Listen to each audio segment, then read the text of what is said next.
Tajuk-tajuk utama malam ini. TVET hubungkan pendidikan dengan alam pekerjaan.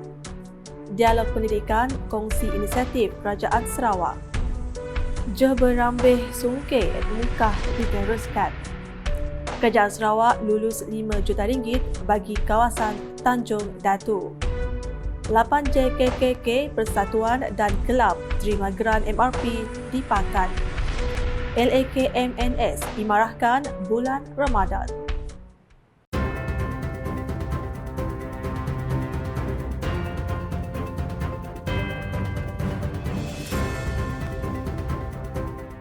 Assalamualaikum dan salam Sarawak Maju Makmur. Bersama saya Hafizah Munirah Mahrab.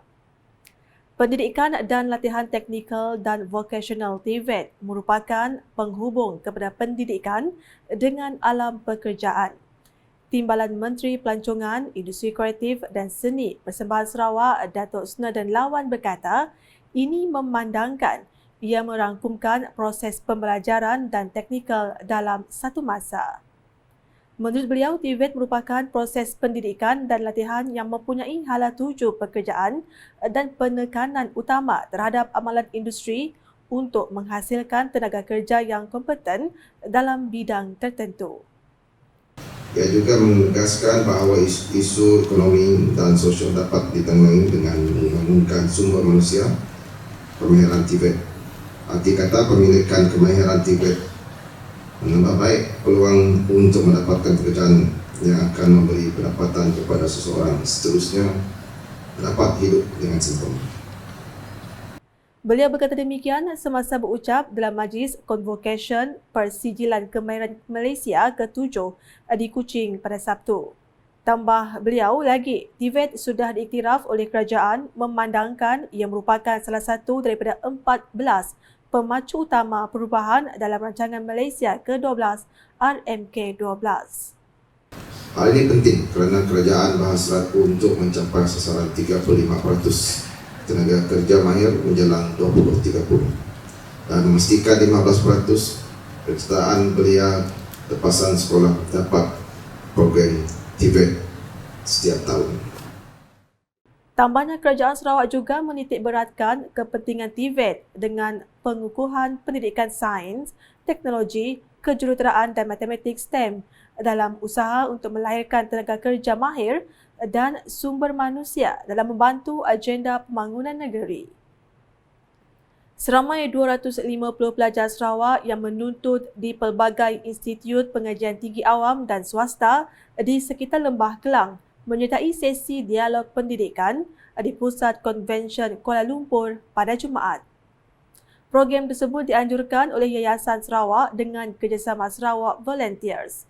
Dalam program tersebut, Timbalan Menteri Pendidikan, Inovasi dan Pembangunan Bakat Datuk Dr. Anwar Rapai telah berkongsi pelbagai inisiatif yang sedang dan akan dilaksanakan oleh Kerajaan Sarawak seperti pendidikan percuma selain usaha untuk mempertingkatkan lagi peluang pekerjaan. Katanya Sarawak merupakan satu-satunya negeri yang memperkenalkan program Dewi Bahasa atau Dual Language program dalam sistem pendidikannya bagi memperkasakan pelajar dalam bahasa Melayu dan Inggeris.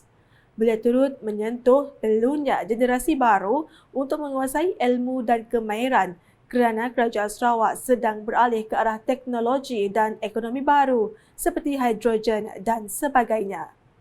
Sementara itu, Ketua Setiausaha Politik Kepada Premier Sarawak Fazruddin Abdul Rahman turut berkongsi topik mengenai visi tenaga boleh diperbarui Sarawak dalam sesi dialog berkenaan.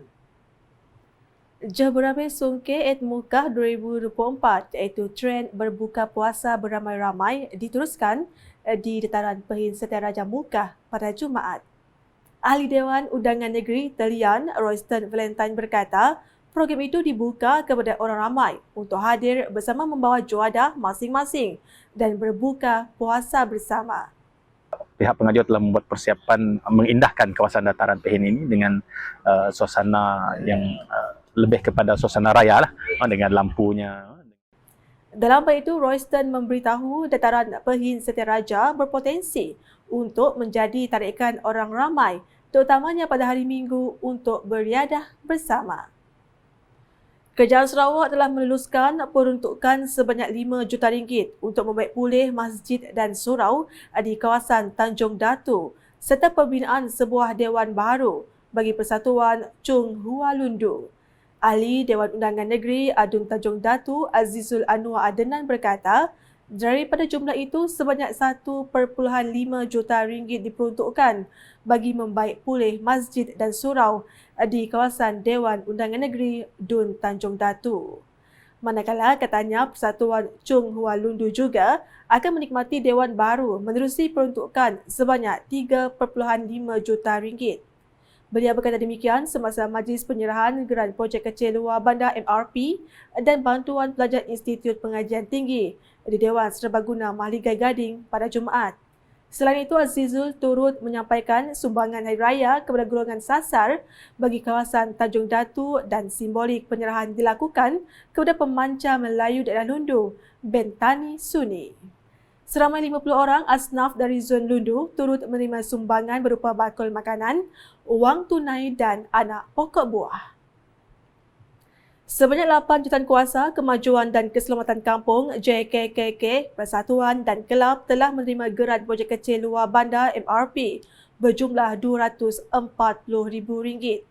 Penasihat di Pejabat Premier Sarawak, Industri Makanan, Komoditi dan Pembangunan Wilayah Tan Sri William Mawan Ikom telah menyerahkan geran MRP tersebut pada Jumaat. Dalam hal itu, Ahli Dewan Undangan Negeri Adun Pakan tersebut berharap semua penerima menggunakan peruntukan yang diberikan dengan sebaik-baiknya dan memberi manfaat kepada rakyat. Lembaga Amanah Kebajikan Masjid Negeri Sarawak LAKMNS mengimarahkan lagi bulan Ramadan tahun ini dengan menyampaikan bantuan kepada surau dan masjid dalam bentuk kelengkapan khas. Ketua Pegawai Eksekutifnya, Datuk Abang Abdul Wahab, Abang Julai berkata, antara kelengkapan yang disumbangkan oleh LAKMNS termasuk sejadah, sistem siar raya, keperluan pengurusan jenazah, Al-Quran dan sebagainya kepada pihak pengurusan masjid dan surau yang telah membuat permohonan. Untuk makluman juga, sumbangan derma masjid dan surau ini bukanlah merupakan satu program yang baru. Bahkan ianya telah merupakan satu usaha kita sekian lama sudah sebagai satu tanggungjawab sosial kita untuk melaksanakan bantuan ini. Dan derma dan sumbangan kita ini kepada surau-surau dan masjid-masjid adalah seperti mana yang saya katakan tadi, kelengkapan yang kita boleh bagi. Beliau berkata demikian semasa majlis sumbangan derma masjid dan surau serta majlis perasmian pengagihan bubur Masjah SA 2024 yang berlangsung di Masjid Jamek Negeri Sarawak pada Jumaat. Dalam hal itu, LAKMNS turut menyumbangkan tong kita semula kepada 20 buah masjid di sekitar Kuching dalam usaha mereka menyahut seruan Kerajaan Sarawak untuk melestarikan alam sekitar. Sekian edisi malam bersama saya, Fizah Munirah. Sebelum mengakhiri berita, sila like, share dan follow semua platform media sosial UKAS termasuk portal ukas.sarawak.gov.my dan UKAS channel di YouTube untuk perkembangan terkini berita dari Sarawak. Ayo sama-sama kita nantikan dan memeriahkan Temasa Sukma ke-21 Sarawak 2024. #Saluran Informasi Rakyat, Salam UKAS.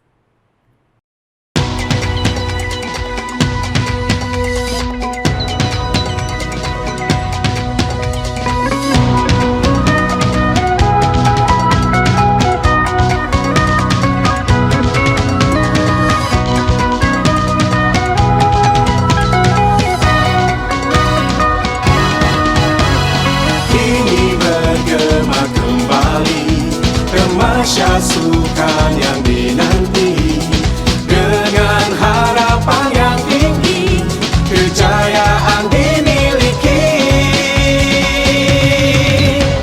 semangat kian membangun.